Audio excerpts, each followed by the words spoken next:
Akkam jirtu hordoftoota keenya kun Qophii Gombisaa Ogeeyyiiti.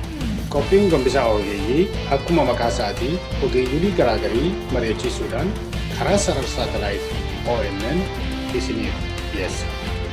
Qophii kana karaa YouTube yookiin Facebookidhaanis argachuu akkuma dandeessan laayik gochuu yookiin immoo sheer gochuus hin dagatinaa. Qopheessaan Solomon Namarraati.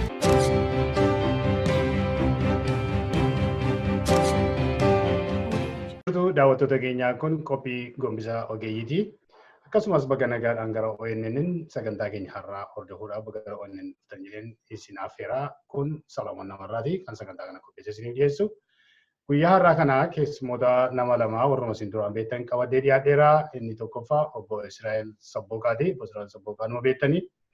Inni lammataa Dr.Benyaa Dhugaasaati. Dr.Benyaa Dhugaasaas nama baay'ee argitanii hundumti keessanii. Qabxii dubbii keenya har'aa keessatti kan irratti mari'achuudhaaf dhufne ammas yeroo baay'ee irra deddeebinee yoo dubbanne iyyuu naannoo Oromiyaa keessatti jeequmsi garaagaraa akka inni gaggeeffamaa jiru.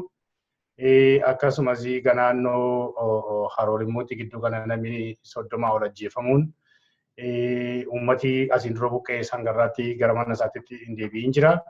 Yuunivarsiitii Oromiyaa garaagarii keessatti ijoollee barattoota Oromiyaa yuunivarsiitii garaagarii keessa jiran irratti jeequmsi guddaan ga'aa jira. Kun hundumaa waa'ee kanaas waliin ilaalla.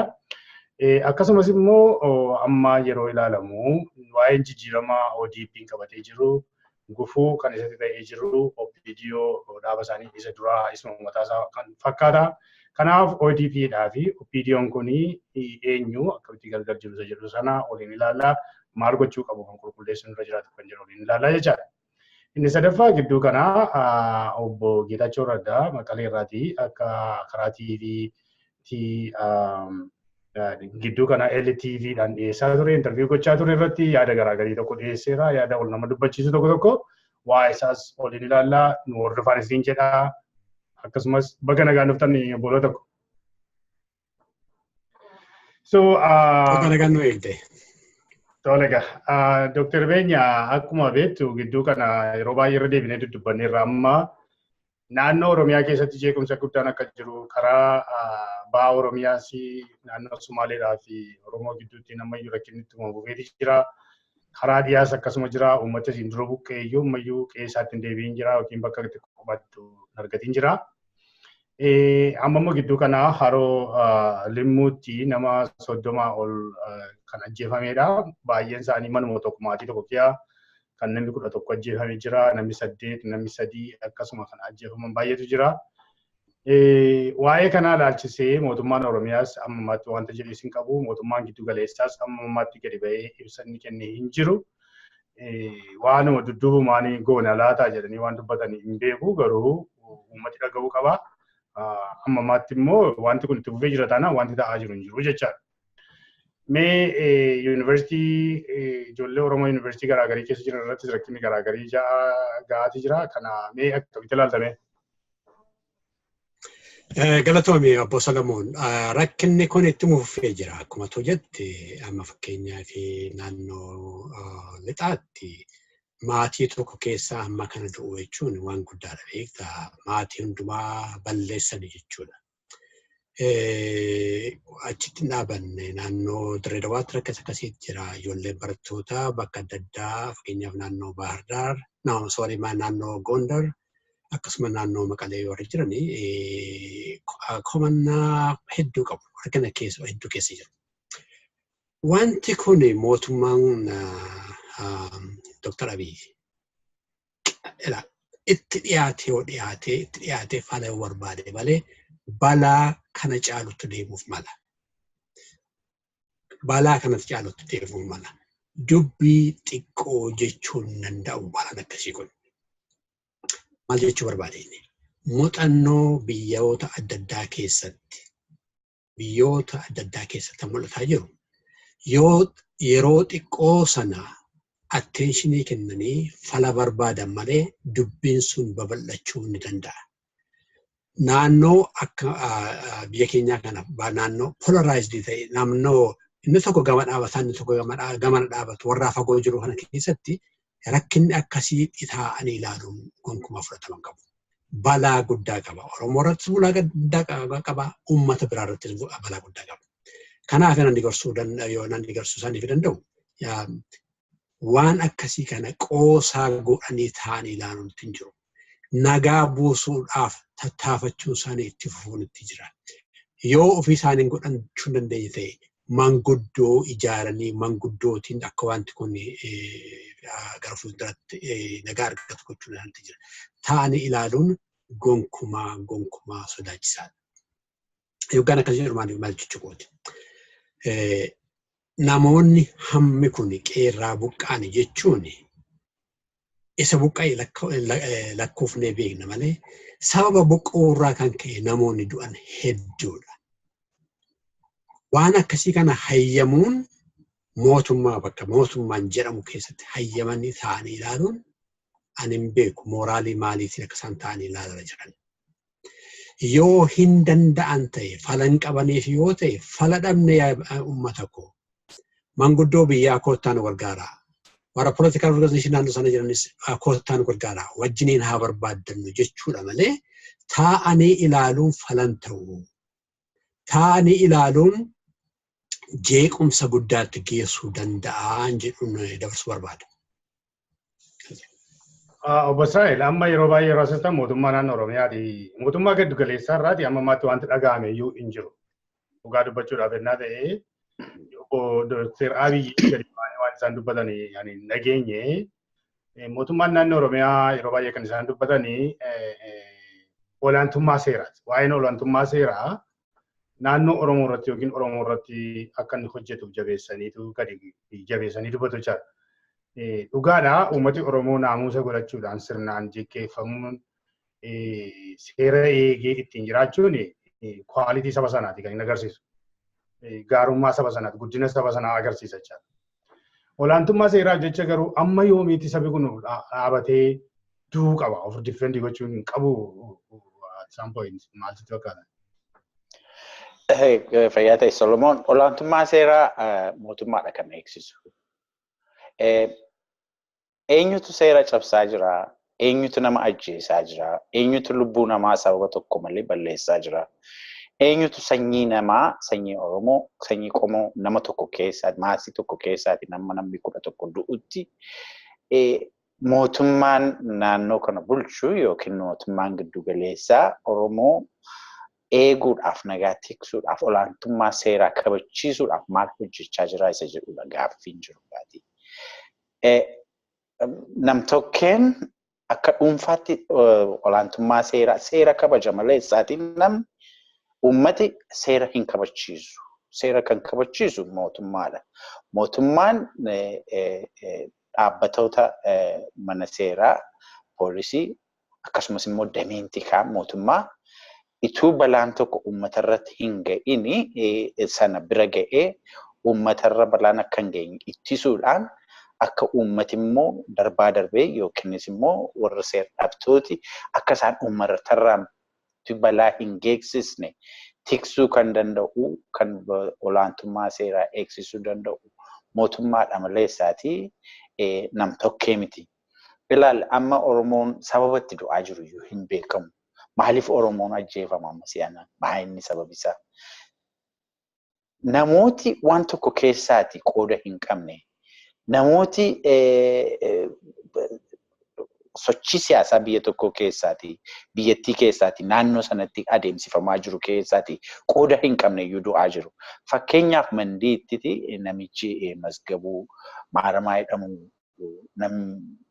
waldaa kiristaanaa keessa namni hojjetu, namni tajaajilaan tokko, namni takkaadhuma isaa waa'ee siyaasaa galgalee ilaalee hin beekne ajjeefamuusaa naannoo Mandiitti nama naasisee namni baay'een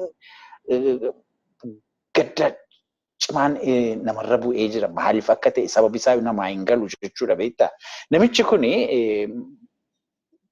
tajaajilaa waldaa kiristaanaati. Mootummaa keessaa qooda hin qabu.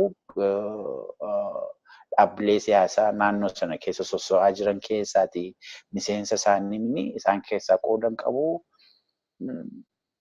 Garuu hin ajjeefame maaliif akka namni akkas akkasii maaliif akka namoota akkas akkasii maaliif akka isaan ajjeefaman iyyuu ganaa qoratamuu qaba beektaa.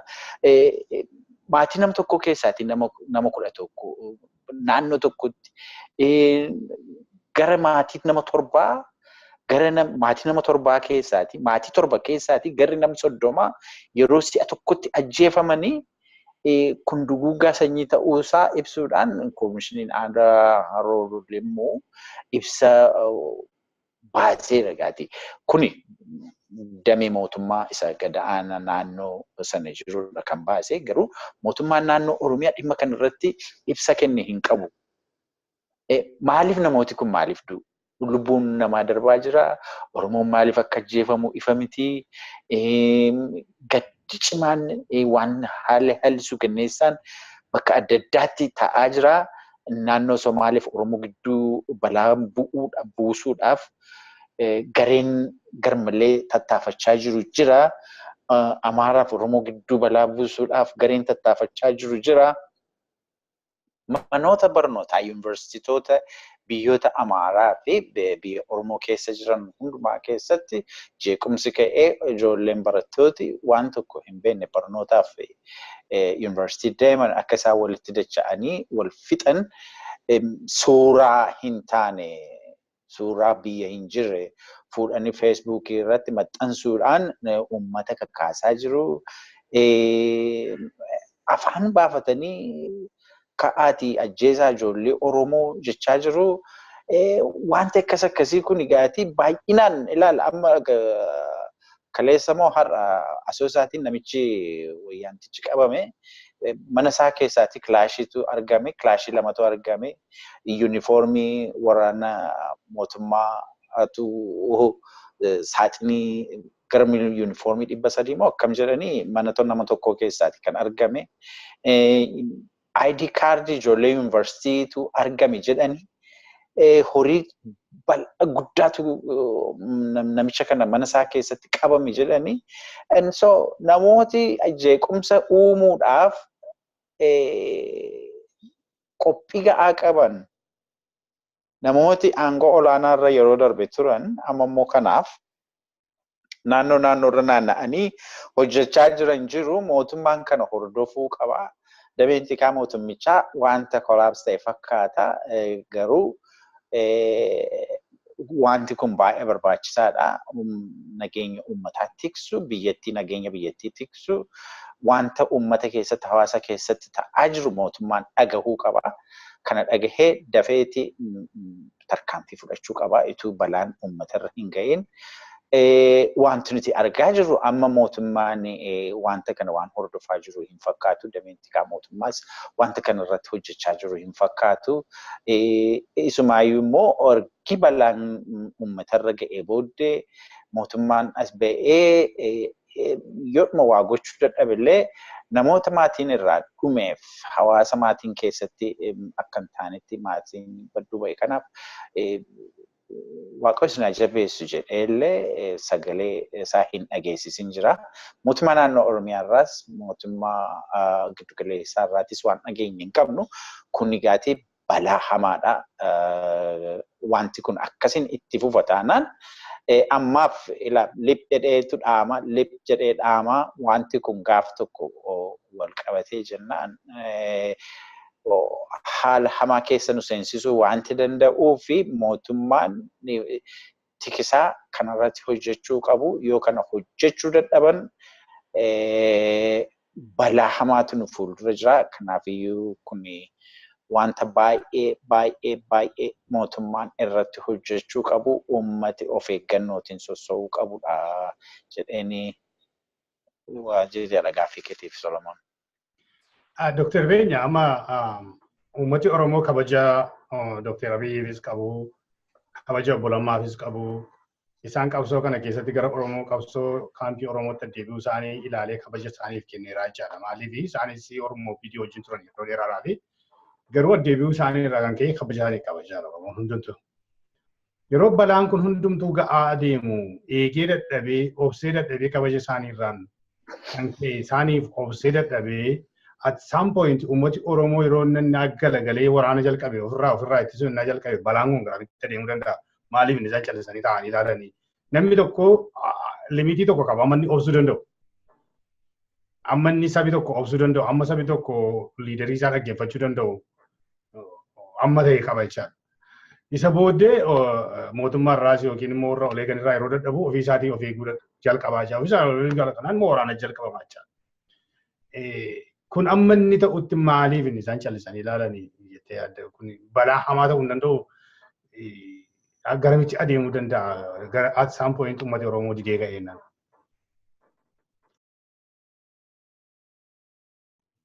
Unmute godhe. Beektaa gaaffiin hundee achi jira.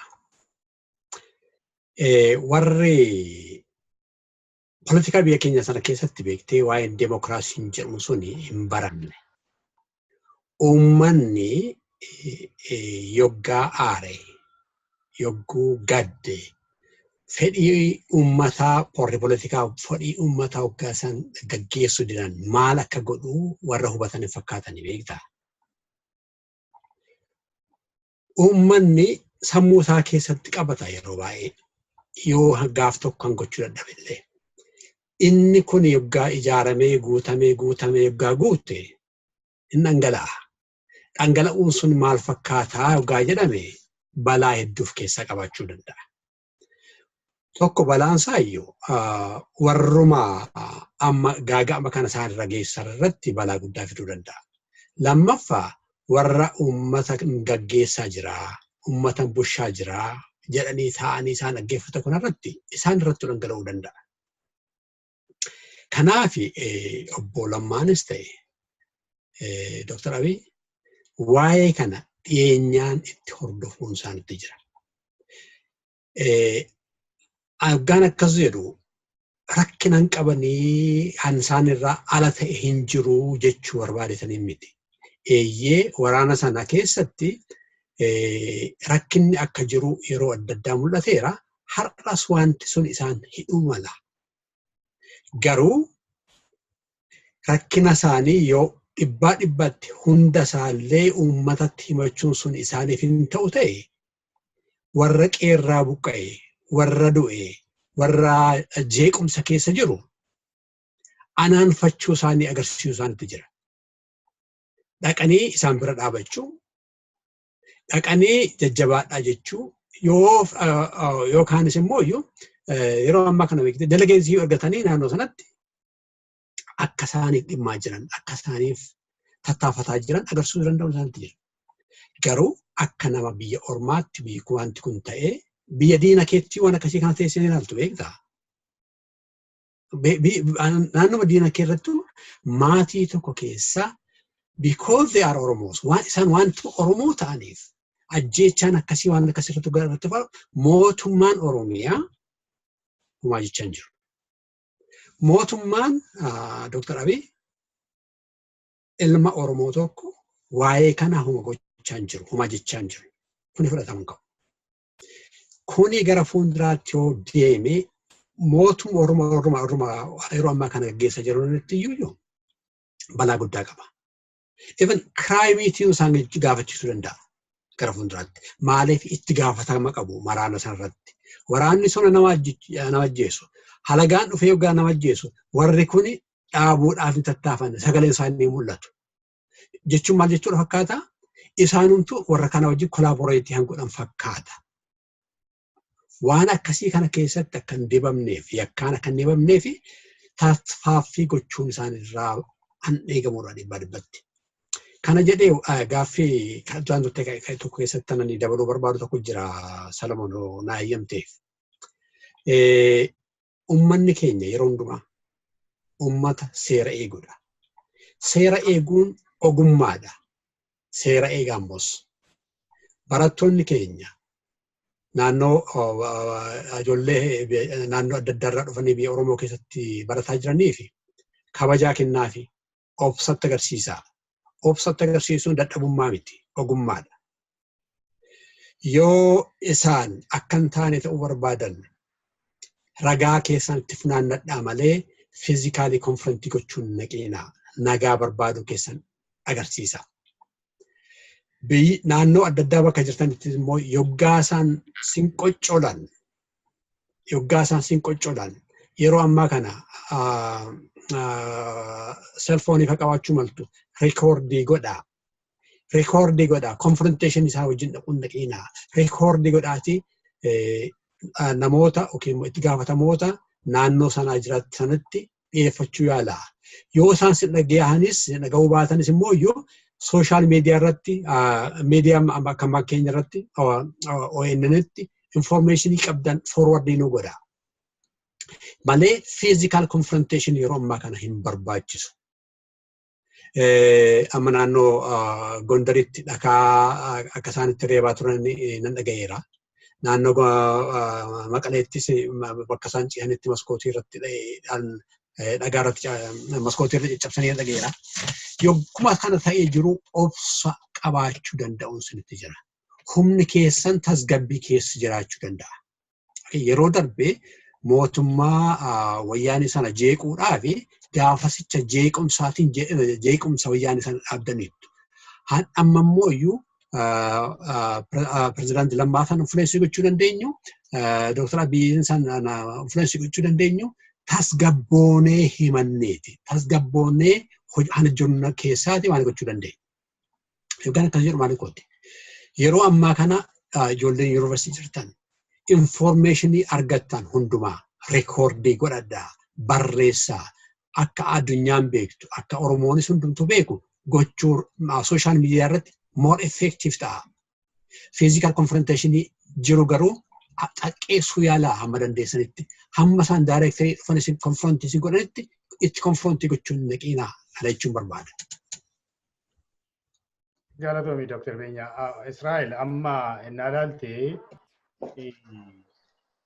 uummata keessatti gadi bu'anii warri gaggeessitoonni ODP isa ta'uu Dr. Abiyyi isa ta'uu naannoo uummata Oromootti gadi bu'anii yeroo isaan uummata Oromoo haasofsiisan hin jiru. Yoo haasofsiisanii mana mootummaatti waamanii namoota wajjin footoo ka'uudha kan argitu feesbuukii irratti yookiin immoo iddoo akkasii jimmaan naqee yookiin immoo achi dhaqanii walgahii akkasii geggeessan irraa kanaaf. Amma jawariin na fudhattee bobbaqalaa na fudhattee iddoo garaagarii deemanii uummata dhaggeeffataa jiru jechaadha. Intarestii uummataa dhaggeeffataa fedhiin uummataa maal akka inni fakkaatu jechaadha. Kun immoo mootummaa ODP irratti rakkina uumaati jira jechaadha. Uummati amantii irraa dhabaa deeme. Maaliif mootummaa haasofnu kana yeroo sekiuriitiitti eegee dadhabee nama isa difendii godhabee nama isaafiyyuu gadi bahee dubbatu kaan dhaqanii waraana godhanii deebisuu dhiisiiti. Gaduma ba'anii televezyiiniitti illee kun sirrii miti jedhanii dubbachuudhaaf illee amma isaan hin dandeenyetti jira jechaadha. Kun immoo deemeetu amma naannoo bulchiinsa iddoo garaagaraa yennaa ilaalte almost mootummaan ODP hin jiru jechuu dandeessa. Kan jiru qeerroodhumaa fi akkasuma warruma poolisii akkasitti gaggeessaa rakkina garaagaraatu jira jechaadha. Kun immoo isaaniif balaa guddaa fida. Isaanitti balaa dhufuun immoo naannee Oromoodha kan inni miidhu. Kan inni miidhu Oromoodha. Kanaaf aangoo Oromoon isaanitti amanee kennan bakkaan ga'uu dadhabuun isaanii feelii godhanii waan hin fakkaatu Oromoo biratti yeroo ta'e ilaaltu. Solomon feelii godhan jechuun nu rakkisa amma maaliif isaan feel godhan jechuun mootummaan sun collapse godhe jechuudha. Sana jechuun immoo completely biyyattiin jeequmsa keessa seente jechuudha. Egaati Oromoon akkasuma ta'uu hin barbaadu. Oromoon wanti inni barbaadu nagaa barbaada beektaa. Nagaa Oromoo sanatti akkaataa itti tiksan xinnoosee isaan rakkise haalli kun haala cimsaati. Isaaniif isin gaddina. Amma isaanis hojiin itti baay'ata. Akka Jawaar yookiin akka Boboqqalee kutaa hundumaa keessa naanna'anii haasa'uun rakkisuu danda'a. Maaliif dirqama hojii baay'ee qabu mootummaadha beektaa mootummaadha. Mootummaan immoo akka mootummaatti hojii dirqama guddaatu irra jira. Isa qofaasittuu hin ta'in immoo dhimmumti security mataan isaaniiyyuu rakkisaa ta'uu mala tarii akka garaa isaanii ba'anii akka garaa isaanii deemuu dhiisuu hin danda'u ta'a. Isatu hin ta'in kan isaan gochuun irra ture caasaa mootummaa isaanii isa gajjallaa sanatti ijaaruutu isaan irra ture beektaa. Caasaan mootummaa inni gajjallaa completely diigameera, laamsha'eera. Isheen jirtu immoo against mootummaa sanaa hojjeta, mootummaa sana irratti hojjechaa jira. Uummata irratti shira dalagaa jira. Maleessaati uummataaf bu'aa waan qabu tokko yoo hojjechaa waan jiru hin fakkaatu. Kana immoo obbo Lammaa Dhumtiyyuu haasaa isaanii Jimmaa irratti godhan keessatti meetii xixiqqaan isaan jedhanii caasaadhuma mootummaa isaanii gararraatii kaasee hamma gajjallaatti jarreen jiran suni mootummaa sana diiguudhaaf yaalii isaan gochaa jiran. Maaliif uummati isa kaleessaa caalaa akka inni baay'ee mootummaa kana ija hamaatiin ilaalu gochaa jiru. Haalli cimsaa kun akka inni karaatti hafu akka inni gufatu yaalii guddaatu dalagamaa jira. Horii guddaatu dhangala'aa jira. Meeshaan olii gadi deemaa jira. Yuunifoormiin poolisii waraanaa fe'amaa jira bakka bakkatti. Garuu maaltu ta'aa jira? Mootummaan sana hordofee qabee duukaa bu'ee ituu balaan sun hin ga'in uummatarraati ittisuu dadhabuusaati wanti guddaan. Akkuma sila siin jedhe caasaan mootummaa inni gajjallaa'e laamsha'eera. Completely inni kan collapse godheera. Uummatumatu dargaggoo qeerrootu wal bulchaa jira. Qeerrootiin wal bulchaa jira. Jaarsolii biyyaatiin wal bulchaa jira. Naannootti abbaa gadaatiin wal bulchaa jira. Maleessaati mootummaan guutuutti function gochaa jira jechuun hin danda'amu. Egaati akkati jette yommuu akkas namni 31 duguggaan sanyii raawwatu yommuu nam tokko keessaati mana tokko keessaati maatii tokko keessaati namni 11 du'u kana caalaa mootummaan giddugaleessaas haa ta'u mootummaan naannoo Oromiyaa kana caalaa waan eegu hin qabu. Balaan kana caalu hin jiru beektaa.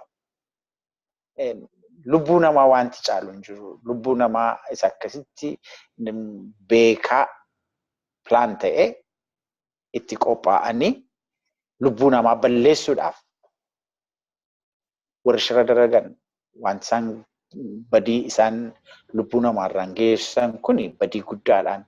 Kana uummatatti ba'anii akka mootummaa naannoo Oromiyaattis haa ta'u akka mootummaa giddu galeessaatti wanta ta'aa jiru kana balaaleffachuun barbaachisaa ta'a beektaa.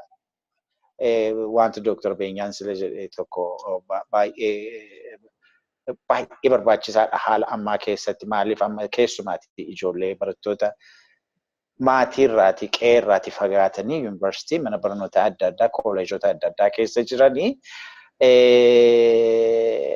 meekaanizmii isaan itti gargaaramuu qabanii tasgabbaa'uu.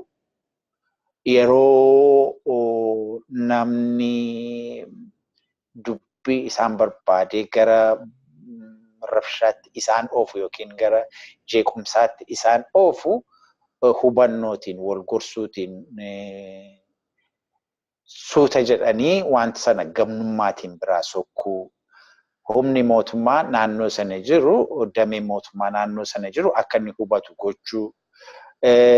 Dhimmoota kana immoo social media irratti aktivistoota Oromoo bakka bakka isaan jiranitti beeksisuu. Miidiyaalee Oromoo jiran hundumaatti wanta kana dafanii ittiin ga'uu danda'uun balaa ga'uu malurraati isaan ittisaa. Lubbuu baduu malu baraaruu danda'a. Jeequmsa keessa galuu isaan oolchuu danda'a. Wanti tokko inni dhoksaatti naannoo tokkotti yookiin yuunivarsiitii tokko keessatti hojjetamaa jiru sun yeroo inni miidiyaa irratti ba'ee himamu warri haala kana shira kana dalaguuf qophii qabu nurratti barameera jedhanii waan ta'aniif of duuba deebi'uu danda'u. Ijoolleedhumayyuu balaarraa ittisuu danda'a. Yaadi kun yaada gaariidha. Akkasiin yoo ta'e malee isaati ijoolleen maatii haadhaaf abbaarraa fagaatanii biyya fagoo yookiin naannoo fagoo mana barnootaa jiranii akkaataa itti ofii isaanii balaarraa itti ofitti san tokkichi yoo jiraate balaa jirurraati namoota gara jeequmsaatti isaan oofuu yaalan irraa fagaatanii dhimma isaa qaama mootummaa dhimma isaa ilaalutti beeksisu yookiinis immoo sooshaal miidiyaatiin wanta sana saaxilanii ifatti baasuudhaan lubbuu isaanii yeroo isaanii balaa ga'uu malu ittisuu danda'uun barbaachisaa natti fakkaata. Sirriidha kun yaada gaarii. Baay'ee gaariidha Obboo Israael. Dr.Benyaa garuu teesseerni alaalte dhuguma ODPdhaa fi uummati Oromoo wal duukaa jira amma yeroo ammaa kana naa teessee ilaalta. Yaadi isaanii wal duukaa simatee deemaa jira. Uummati waanuma amma yeroo taa'ee dhaggeeffatu amma yeroo namoonni aariidhaan dubbatanii walgahii garaagaraa irratti yeroo isaan aariidhaan dubbatanii yeroo ilaaltu akkuma jirutti iyyuu mootummaa naannoo Oromiyaas haa ta'u mootummaa Dr. Abiyyi kanaa fi uummati waan baay'ee gargar fagaatee jiru fakkaata akkamitti ilaaltan. Miitu gooteerta. Galatoomi. Qabxiilee Obboo Israael kaasee keessatti waan tokko dabaluu barbaada beektaa? Waa'ee caasaa mootummaa Oromiyaa OPDO turanii amma maqaa isaanii jijjiiratanii. Beektee nama organaayizii nama taasisee wal faana nama deemsisu adiyooloojii yookiin immoo aadiyaa itti taataa yoo qabaataniiti. Jalqabumarraa akkatti organaayizii ta'an akkatti ijaaraman suni yaada itti taarrin turre beektee yaada wayyaan hirmaasan irra ture. Yaada wayyaanummaan sun gaafa expaayirii godhu gaafa du'u gaafa qilleensa marti badu han isaan walitti hidhutu dhibee isaatii booddee namoonni baay'ee caasaa sana keessa jiranii sobaaf dhaqani beektee carraa argachuudhaaf dhaqani uummataaf dhimmanii warra hojjetu meedalachi keessa dhaqe. Amma carraan sun hin jiru taanaan of course mootummaa isaaniitti hojjechuu qabu isaanii nan dinqisiisu kun. Kana mootummaan Oromiyaa kana hubachuu natti jira. Ideoloojii, idea and ideology walitti isaan fide sanatu hundi qabeessa hin turre. Wanta hundi qabeessa wanta hin turreef waan isaan walitti isaan hidhu hin jiru. Kanaafuu yoo danda'an younger generation ijoollee qeerroo bilisummaa kanaadhaaf tattaafatte sana caasaanii keessa gashuu danda'uun isaanitti jira. Caasaan sun gashuudhaan isaan barbaadu. Ijoolleen bilisummaa barbaadde. Soba mitan isaan barbaada yeroo ammaa kana. Bilisummaa isaaniitiin yaadu uummata Oromoodhaaf onnee isaaniirraa ka'anii warra hojjetantu jiru. Isaanii kanarraa kan ka'edha lubbuu isaanii hin kennan. Kanarraa kan ka'edha waggaa meeqadhaa keessa kan turan. Ijoollee namoota akkasii kana ofitti fudhachuu tattaafachuudha malee warri duratti suni ajandaa wrong ajandaa irratti walitti dhufani ideoloojii wrong irratti walitti dhufani kanaafuu gara fuulduraatti deemuu danda'anii jechuu barbaadanii. Yoggooyyuu amma yeroo ammaa kana mootummaan Oromiyaa fi uummanni Oromoo wal faana jira. Gaaffii jiruu fi gaaffii hundeen gaaffii sanaa achi jira.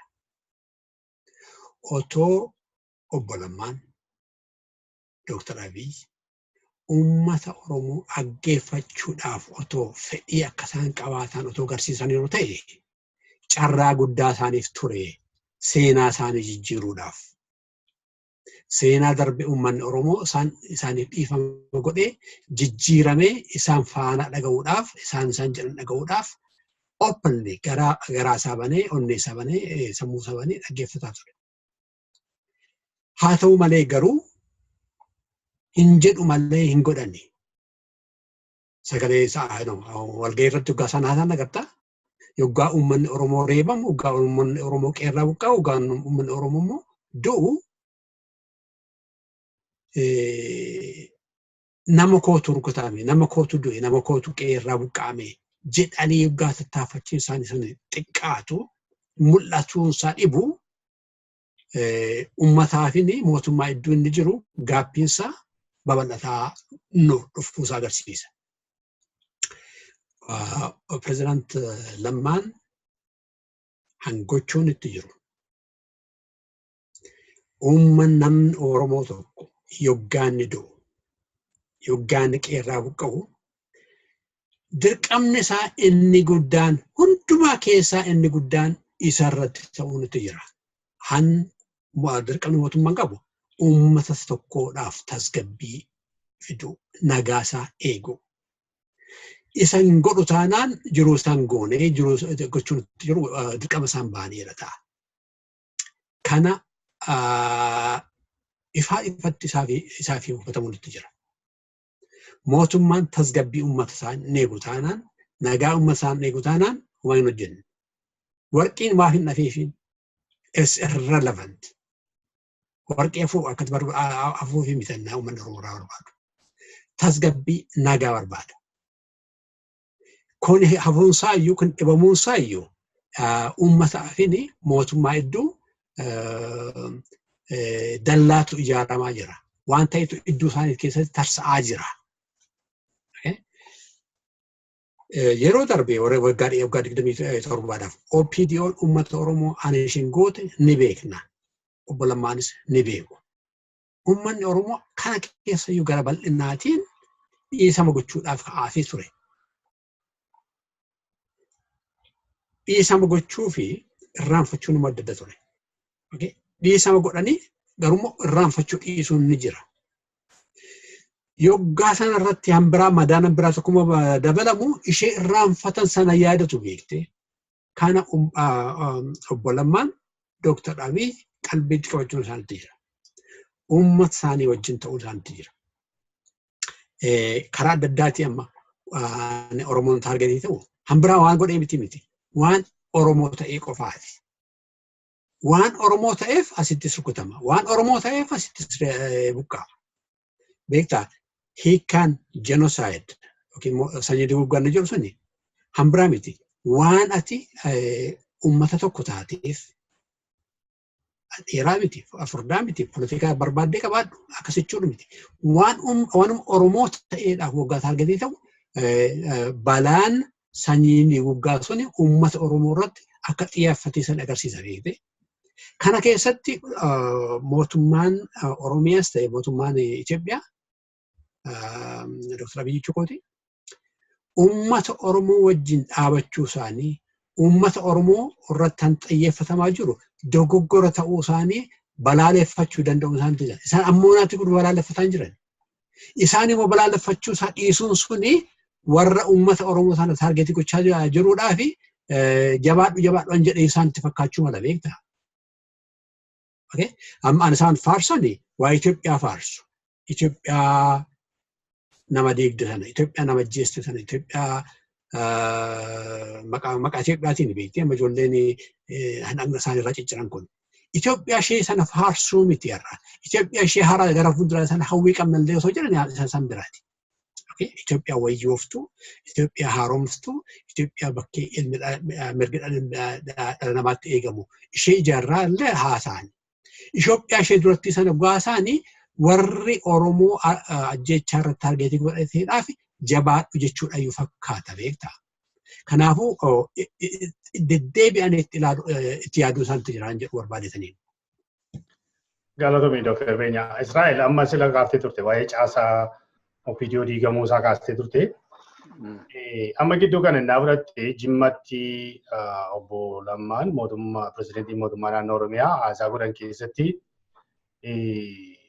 yakkamtooti baay'een isaan keessaati dhaaba isaanii keessaa kan dura nama miidhaa turanii fi warri haaraan ammaa kun wajjin immoo lamaanuuyyuu walitti makamee komeen ka'aa jira. Kakuuf qulqulleessuun irra jiran saamichaanis akka isaan turan agarsiisa jechaadha. Maali agarsiisa ODPdhaa fi dhaabi lama gidduu isaanii keessa akka jiru agarsiisa. OPDO'n ammayyuu jirti, ODP'n immoo jiru jechaadha. Obbo Lammaan fa'aa Dr. Abiy fa'aa warri kuni gara ODP haaromsa haaraa ilaalcha haaraa qabatanii deeman ilaallata. OPDO'n immoo ammayyuu nama jiru jechaadha. Kan isaaniin hidhee takaalee sochoosuu dadhabee jiru, kan uummata keessaa nama miidhaa turanii ammayyuu jiran jiru, kan nama saamaa turanii jiran ammayyuu jiran jiru, aangorra kan jiran jiru. Isaaniin qulqulleessuu akka qaban haasa'aa ture jechaadha. Mee akkamitti ilaaltamee sana? Gaariidha. Mee Solomon gaaffii gaariidha. qabxii Dr.Benyaan kaasan irraatiin kaaseen gaaffii kee kanatti dhufa. Ilaamee Dr. Abiyyiif isa ta'u obbo Lammaadhaa fi dudduubbeen isaanii, beeziin isaanii, lafti isaan irra jaajjanii, miilli isaanii kan inni jiru Oromoo keessa. Biyyatti waa'ee Itoophiyaa haasa'uun maaliif haasa'an ittiin hin jennu gadhee miti gaariidha ba'eessa. Garuu Itoophiyaa kana baay'ee faarsuun barbaachisummaan isaa ituu rakkoo Oromoo hin furin, ituu Oromoo keessatti beezii isaanii yookiin bakka dhaabbii isaanii hin jabeeffatin, Oromoo keessatti dudduubeen isaanii ituu hin cimin, fagoo ilaaluun gaarii miti. Maaliif isa kanadha beeziin isaanii inni isaan filatus. Sagalee Oromooti mannaa filmaatii ka'e mannaa filmaatii biyyoolessaa borii jedhame kan isaan sagaleedhaaf bira dhaqani Oromoodha. Paartiin isaanii kan inni filmaataa fi sagalee barbaacha kan inni dhaqu Oromoo bira. Kanaafiyyuu jalqabaa Oromoo keessaati. Oromoon rakkina maalii qabaa? Amma Oromoon rakkoon isaa rakkoo darbeeti lubbuutiin jiraachuu dadhabaa jira. Rakkinni rakkoo caalu immoo wanta gara biraatti hin ta'in lubbuun jiraachuudhaaf wabii dhabuun jiree rakkoo hamaadha. Kanaaf sanaaf furmaata ta'uu qabaachuutu isaanirra ture. Ituu furmaata sanaaf hin qabaatin fagoo ilaaluun kun gaarummaa hin qabu beektaa. Ilaa amma haasaa obbo Lammaa isa isaan jimmatti godhan dhaggeeffachuu yaaleera. Dhaggeeffadheera. Hamma naa galetti ofii isaaniif akka rakkina keessa jiranitti himatan. Gararraaf gajjallaatiin saanduchi isaanii jirraa waan ta'eef tokko woordii akkas tokkotti dhimma ba'an. Karaa Oromoo rakkinni jiraachuu isaa yommuu dubbatanii qeerroon kan inni lole yookiin kan inni qabsaa'e bilisummaa Oromoo fi amma immoo maqaa qeerrootiin saamiinsa kan deemsisan jiru. Oromoo keessa nagaaf tasgabbii kan dhowwachaa jiran jiru. Wanta jiru tokkodha kan isaan kaasan. Gararraati immoo inni qarrifaa qaratee nu ciniinuudhaaf, nu nyaachuudhaaf, lafee keenyaaf, foon keenya walitti cuffachuudhaaf qophaa'ee jiru jira jedhan. Kana gochuudhaaf maal gochuutu isaanirra ture? Dura rakkina isa Oromoo keessa jiru tokko furmaatatti kennanii Oromoodhaaf nagaaf tasgabbii Oromoo eegsisanii ergi nagaaf tasgabbiin Oromoo eegame ergi Oromoon tasgabbaa'e booddee isa qarreeffaatti qarateetti achi tarkaanfachuun barbaachisaa ture. Maaliif humni isaanii, utubaan isaanii, dudduubbeen isaanii, bakki isaan dhaabbatan beeziin isaanii wanta Oromoo ta'eef. Yoo kana godhanii mo'insaatti gara mo'insaatti adeemu. Garuu beezii kee diigaa, beeziin kee munni diigamu furmaata dhabaa fi yookiin furmaata dhowwachaa yookiin immoo furmaataaf fala ituu hin barbaadin teessee yommuu ergi beeziin kee diigame booddee isa sana isa fagoo jiruuf innati hojjetu yoo dhuma sii ta'e iyyuu gara dudduubbee keetiitti gara mana keetiitti yommuu deebitu yoo manni ergi mana diigametti yoo deebite waa tokko faayidaa hin qabu jechuudha. Kanaaf iyyuu jalqaba waan isaan gochuun irra ture waan isaan gochuun ammas irra jiru duraan dursa nagaa Oromoo tiksuudha. Nagaa Oromoo eeguu, nagaa Oromoo kabachiisuu, Oromoo tasgabbeessuu, Oromiyaan naannoo nagaan itti bu'e taasisuudha.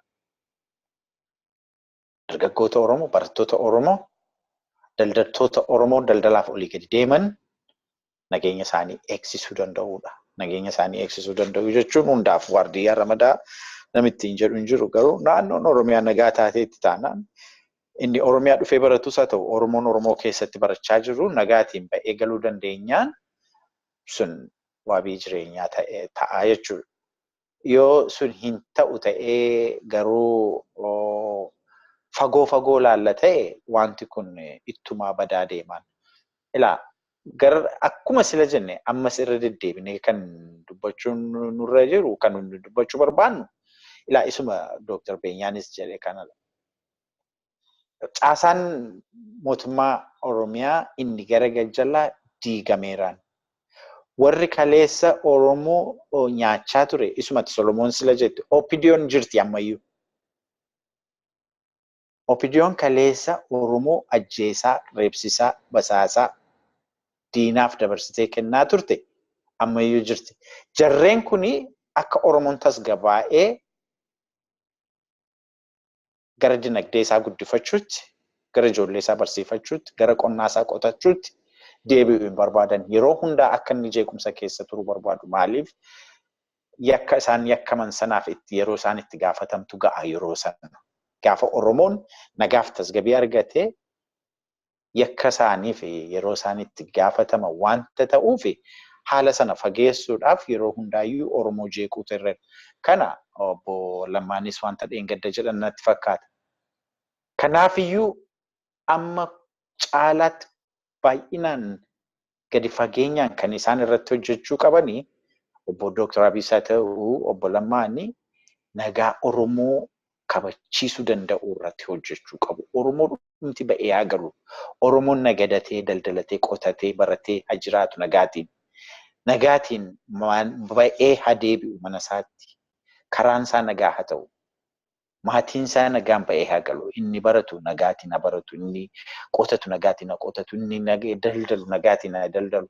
Gaafa sun ta'e isaan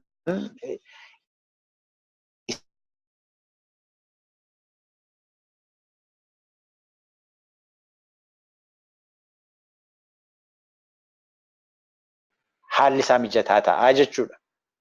Garuu manni kee jeeqamaa, manni kee borcamaa, maatiin kee du'aa, Oromoon nagaa dhabaa wanti sun hin fakkaatu beektaa ta'aa hin jiru hin ta'u. Maaliif jalqaba dura mana keeti kanatti tiksatu, mana keeti kanatti nagaa eegsifattu. Ituu mana kee nagaa hin eegsifatin, ituu maatiin kee inni barnootaaf fagoo dhaqee nageenyi isaa eegamee barnoota isaa baratee nagaatiin qe'ee maatii isaatti hin deebi'in inni qotatee oomishee nagaatiin gabaa baasee gurguratee isa barbaadu soogiddaa fi wayyaa bitatee galuu hin dandeenye taanaan jireenyi jeeqamaa deema taanaan nageenyi akka gaariitti akka eegamutti akka barbaachisaa ta'e tokkotti tikfamuu hin danda'u taanaan nageenya akkuma kanaan dura jedhamu gaati beektaa nageenya biyyattii yookaan impaayera kanaa fi nageenya Oromoo murteessaadha miti wanta amma laale gaati Somaalii wajjin nagaa waan bu'ee fakkaataa garuu amma immoo rakkinatu jira.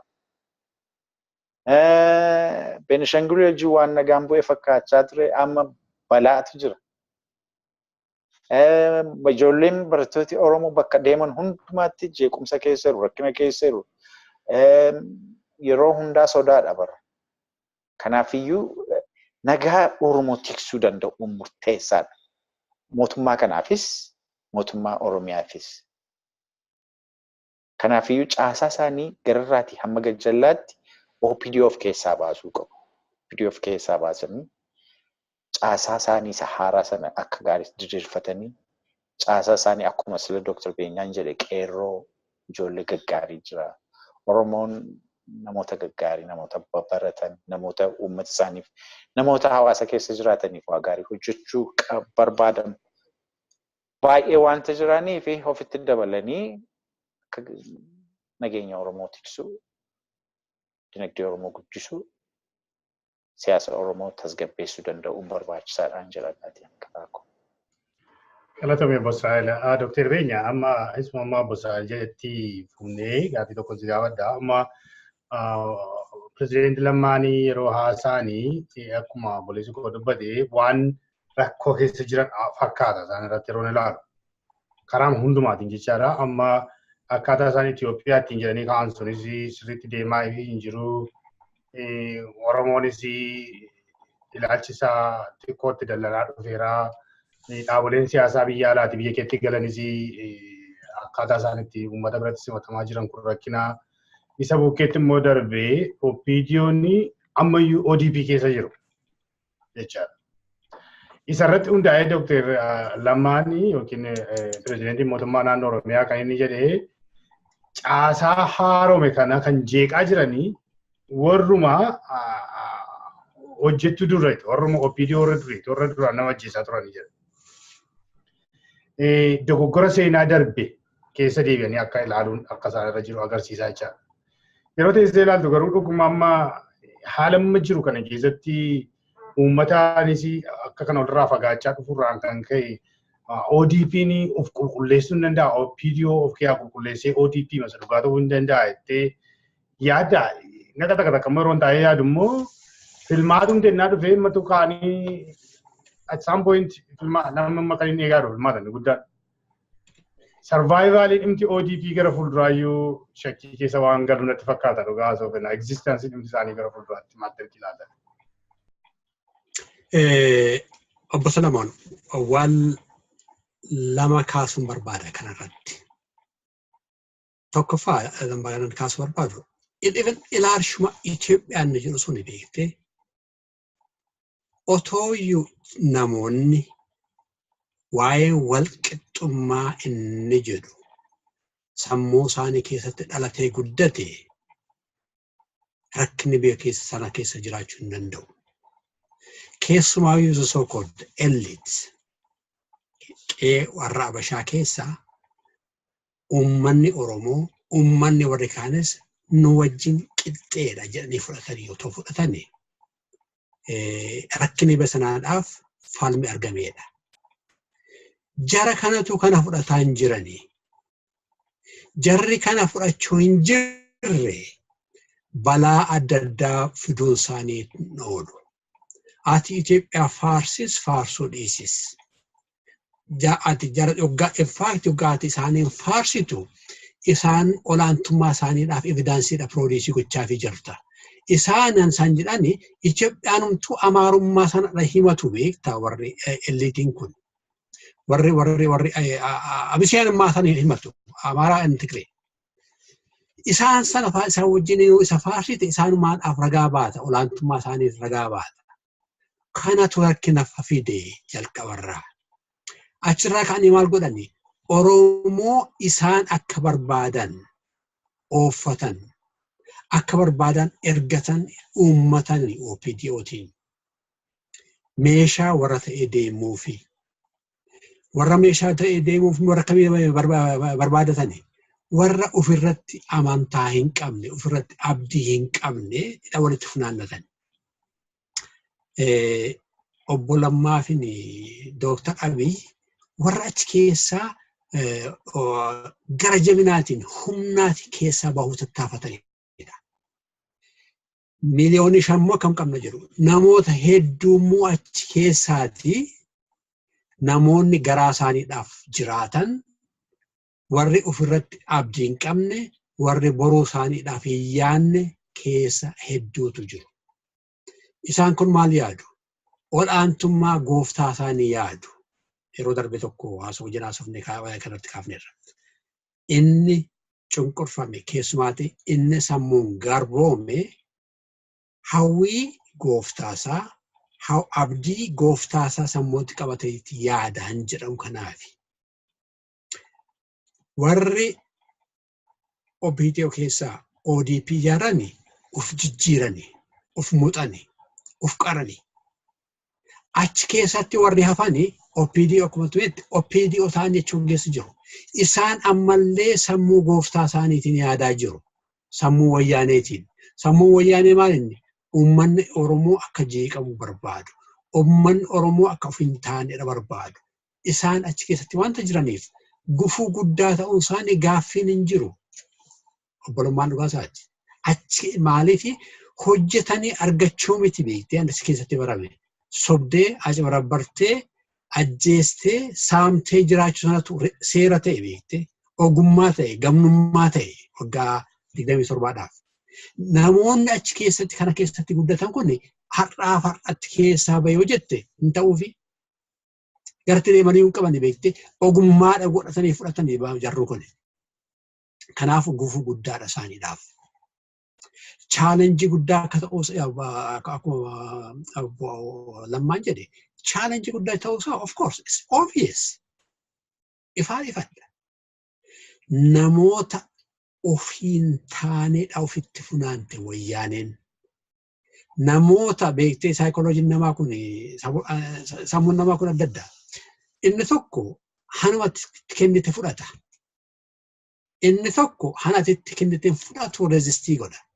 Wayyaanee walitti funaante kana fidde warra ofirratti abdiin qabne waan itti kenname baasee deemuudha funaante walitti.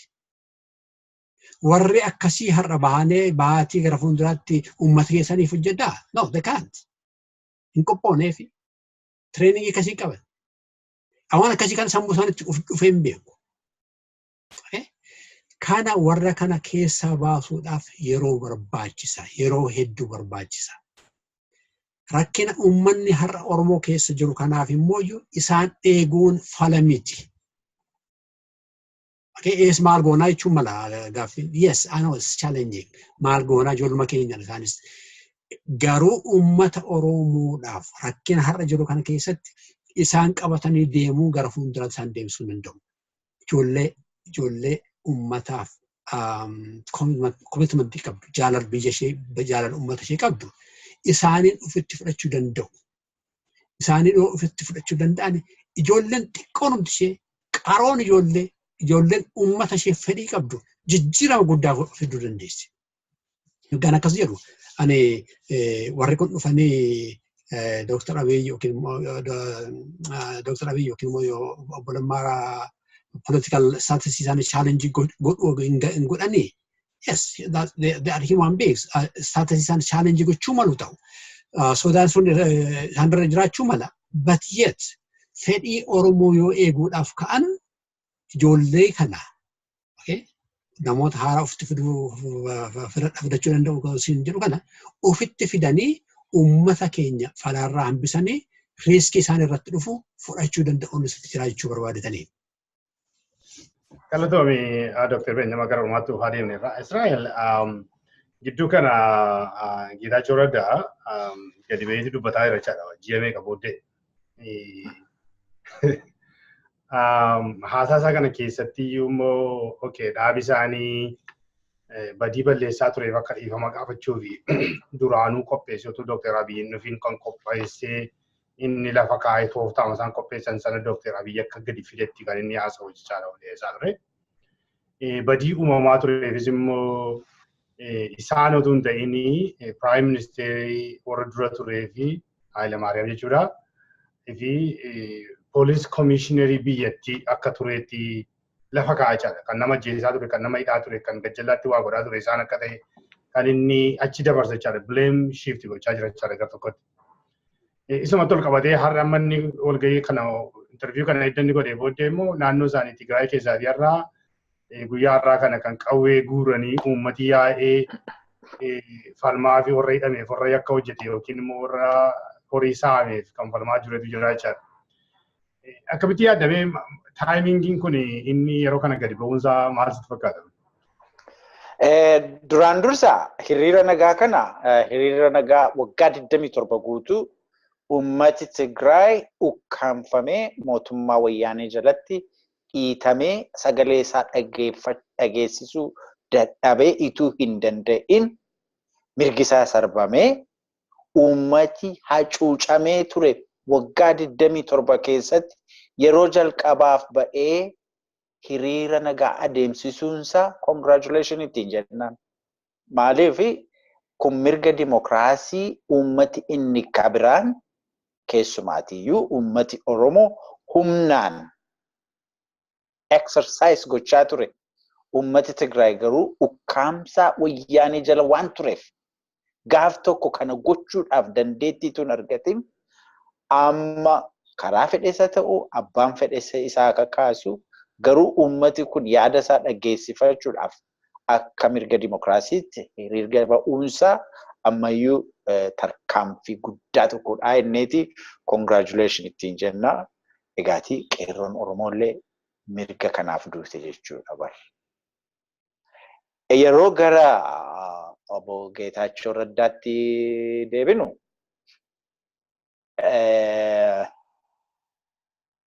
rakkina biyyattii keessatti uumame hundumasaa fuudheeti Hayilamaariyaam Dassaalany irra tuule.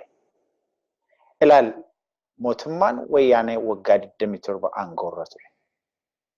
Hayilamaariyaam Dassaalany yeroo muraasaaf ergi ጠቅላይ ሚኒስትር መለስ ዜናዊ ergi isaan dadhabanii booddeedha kan ergi isaan du'aan darbanii booddeedha kan Hayilamaariyaam Dassaalany dhufanii aangootti ba'an.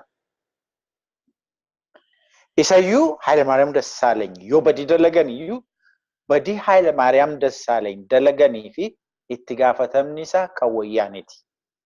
Maaliif Hayilamaariyaam Dassaalany paartiidhuma isaanii Ihaadeegin illee hin filamne. Hayilamaariyaam Dassaalany itti aanaa muummicha ministeeraa Mallas Zeenaawii ta'anii handpicked. Mallastu bakka isaan jiranii fuudhee of bira kaa'e. That's it. Gara biraa wanti ta'e hin jiru. Ihaadeegumti mataan isaa paartileen Ihaadeeg keessa jiran hin filanneen. Ihaadeeguma keessatti filmaati kan inni deeme yeroo jalqabaa fi isuma dheengaddaa Prime Minister Dr. Abiy Ahmed yommuu filamanidha. Sanaan duratti Ihaadeeg keessatti filmaati hin jiru. Nama dadhabaa yoo dadhabaadha jedhan ta'e Hayilamaariyaam Dassaalanyiin dadhabaadha yoo jedhu ta'e nama dadhabaa sana kan filate dura taa'aa wayyaaneeti Mallas Zeenaawii isatu fuudhee barcuma sanarra kaa'e. Seerri mootummaa seerri biyyattii immoo konstituushinii biyyattii immoo yommuu Prime Ministerichi du'u itti aanaan isaa gaatii aangoo qabata waan ta'eef aangoo qabateera.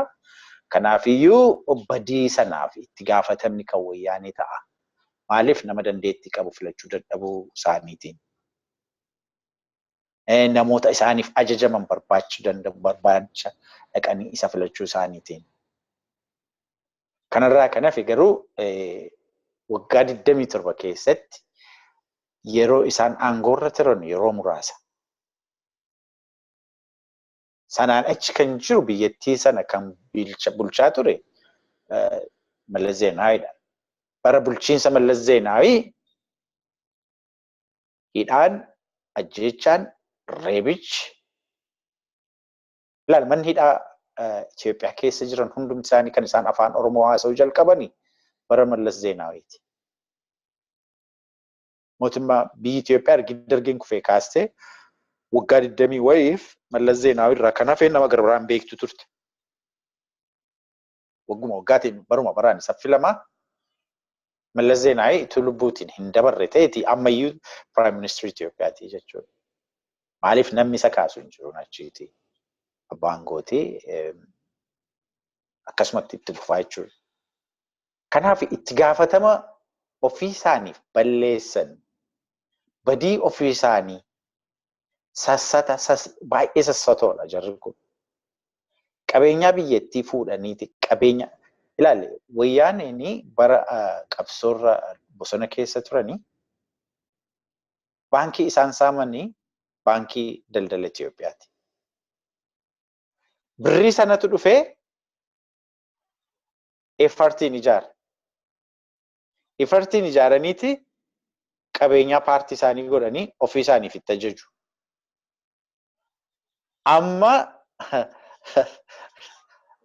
dhumarratti lakkii paartiin kun keessaa hin qabu kan uummata Tigraayii jedhan.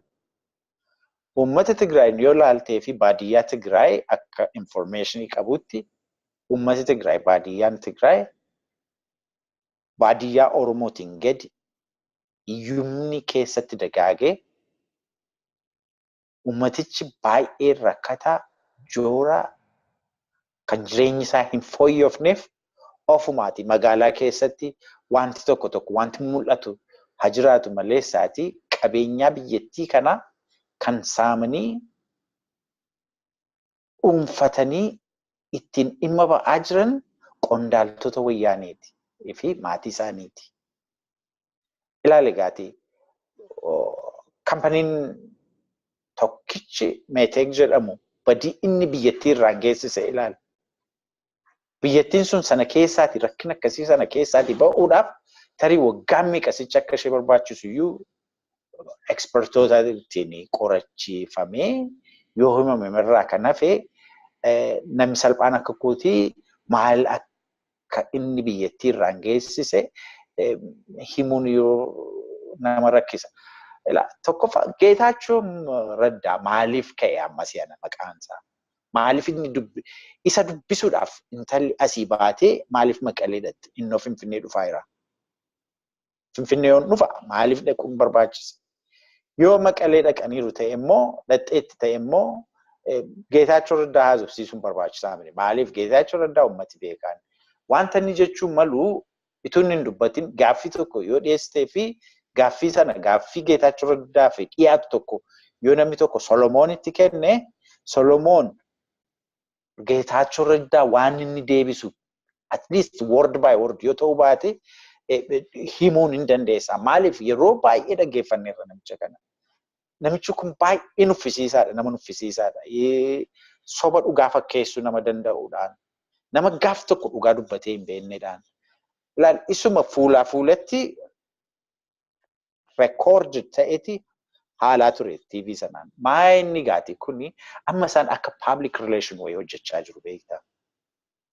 Wayyaaniin aangoo irraatii dhibamaniiru yeroo dhiyoodhaaf miti maqaan isaanii hin jiran. Maqaan isaanii Hannaan Ka'aayiraan. Korapshinii biyyattii kana keessatti hidda yaafatee jiru san hundumaaf itti gaafatamni mataa isaaniiti. Qabeenyaan fooqii guddaan magaalaa sana keessa jiru kan jeneraalota isaaniiti. Kontiroobaandiin biyyattii sana keessatti cheeniitiin adeemsifamaa ture kan jeneraalota isaaniiti. Doolaarii nagadi doolaaraa baa'uuf galu kun kan jeneraalota isaaniiti. Meeshaan waraanaa biyyattii kana seenaa jiru sun seenuuf ba'u kun kan jeneraalota isaaniiti. Sun hundumtuu akka kan isaanii ta'ee akka uummati irratti baraniiru. Kanaaf jecha maal gochuu qabu public relation adeemsifachuu qabu. Amma gaaffii dhumatu gaaffii intalattiin dhiyeessiteef sana intalli dhiyeessiteef sana yoo qajeeltoon namni qajeeltoon tokko ilaale gaaffii dhiyaachuufi malu miti maaliif ati dammaramtee taa'ee maal nama gaaffiin akkasii ati dammaramtee taa'ee hin ari'amte moo baqattee dhuftee waan akkasii gaaffii ijoollee xixinnoo wayii tokko fakkaata beektaa. Isa ijoolleen interview yeroo grade 3 grade 4 interview yommuu shaakaltu waan akkasii tokko gootaami. Waan akkasii fakkaataan. Malee isaatii dhuguma laphee isheeti wanta namichi kun himuu qabu tokko dhugaa uummati baruu qabu tokko gaafachuudhaaf hin fakkaatu. Anyways, toopikiin keenya isheetu hin ta'in isa waan ta'eef inni nu gowwoomsuudhaaf yaalii gochaa ture. Ilaal maal jedhe Geetaachoon yoo yaadattateef waa'ee Geetaachoo Asaffaa. Geetaachoo Asaffaa lubbuu isaaf jireenya isaa biyyattii kanaaf nama dabarsee kennedhaa jedhe bara. Waan tokko hidhaa biyyattii kana keessatti adeemsifamaa tureef itti gaafatama inni hin qabu poolisiidhaa jedhe. Bar manni hidhaa dhoksaatiin underground ijaaramanii biyyattii kana keessatti deemaa jiran. Namooti plain clothes uffatan namooti nachilabaashuuti biyyattii kana keessa jooruu xabee warri jedhaman warri Oromoo ukkaamsaa turan warri Oromoo hidhaa turan warri Oromoo torch gochaa turan warri Oromoo ajjeesaa turan warri Oromoo bakka isaan Oromoon namooti baay'een namooti Oromoon jaallatu jaarsoliin Oromoo abbootiin obboleeyyan barsiisoti lubooti barattooti ijoolleen Oromoo baay'een manaa ba'anii akka isaan dhabaman kan godhe namicha kana bara. Malee isaati poolisii mini. Poolisiin hojiin isaa fuulaa fuulatti hojjeta sii galee. Kan dhoksaatiin uummata ajjeesu, kan uummata torch godhu, kan uummata dararu dameetikaa wayyaaneeti. Dameetikaa wayyaaneef immoo itti gaafatamni Geetaachoo Asaffaati. Maaliifidha kan isaan dhoksaniif? Maaliifidha kan isaan waa'ee isaa ol kaasanii dubbachuu, irra dibuu, fotoo isaa dhossuu? Ilaalle namichi Namichi CIA hoogganu mee namichi CIA Ameerikaanii hoogganu fotoogiraafii isaanii televezyiinii irratti ilaalta. Televezyiiniitti ba'anii sitti dubbatu. Jeneraalichi bakka Geetaachoo Asaffaa fudhate immoo yuunifoormii isaa uffatee dhufeetu nutti haasa'amni televezyiiniiti. Inni kun maaliif dhokataa? Maa inni badiinsaa? Cubbuu isaaniitu cubbuu isaan uummata keenya irratti, ispeeshaalii uummata Oromoo irratti dalagantu ija uummataa ilaalcha isaan dadhabsiisaa jira siigalee. Uummaticha ija guutuutiin ilaaluu dadhabaa jiru. Kana natti fakkaata gaa. Galatoomii Obboo Israael. Dr.Benyaa gabaabsiidhumaa wanti baay'ee istiraakii godhe tokko waa'ee maqaa jijjiirrachuu gaafattee turte. Maqaan viidiyoon ODPT jijjiirratee kan warra Amaaraas akka inni jijjiirrate maaliif hin jijjiirranne yeroo isheen jettu akka dhaabolee siyaasaa viidiyoo maal fa'aa kanas akka tuquu barbaadeera. Maqaa jijjiirrachuun gatii hin qabu jedhe kaayyoon keenya isuma sana.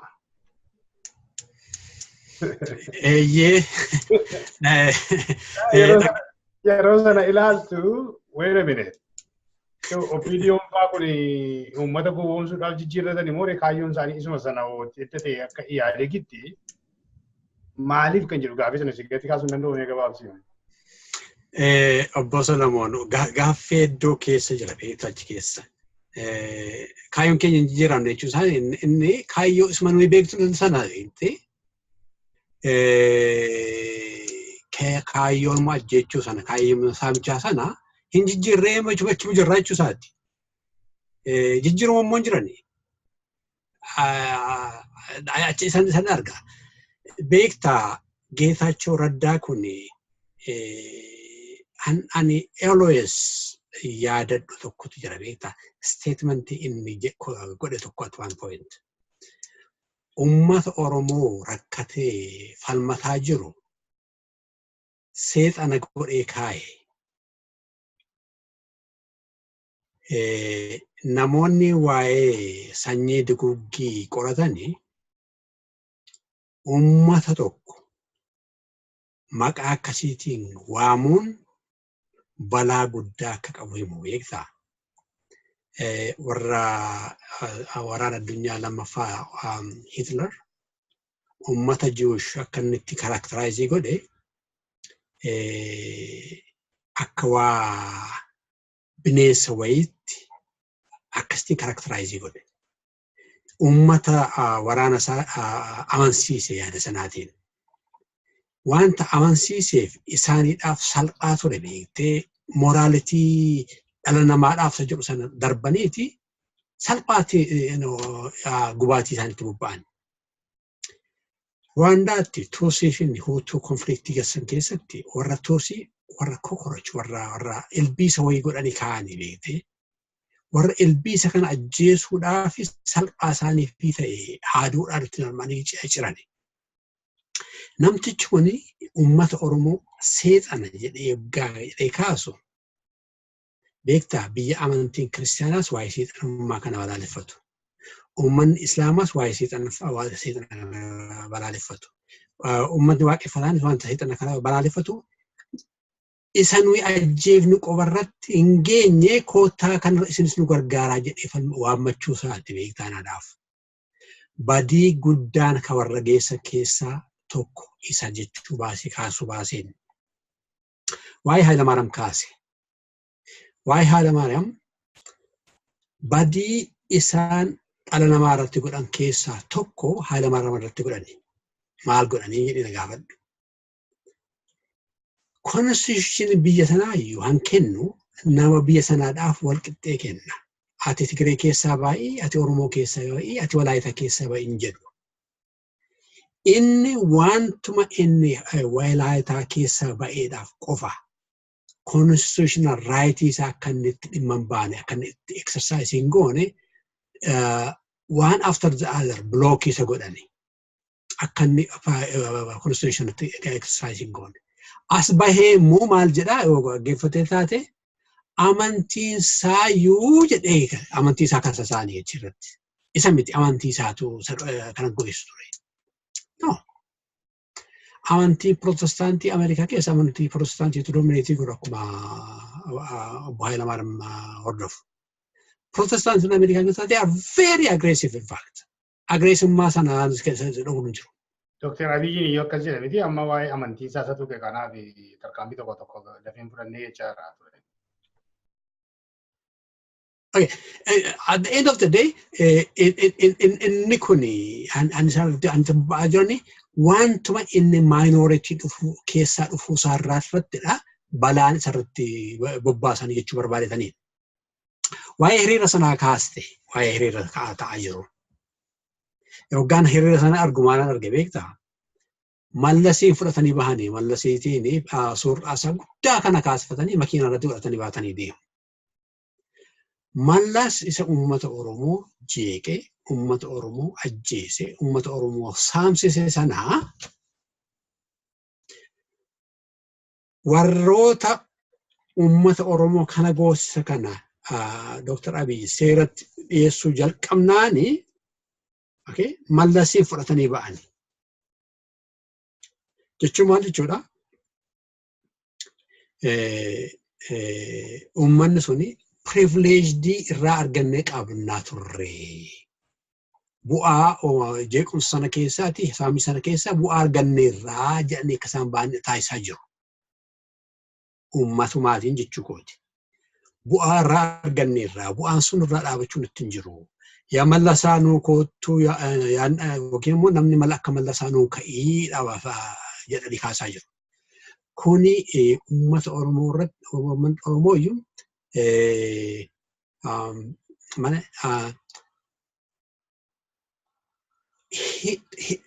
dabarsu tokkotu jira beektaa. Uummanni Oromoo an dhaggeeffachuun itti jiru.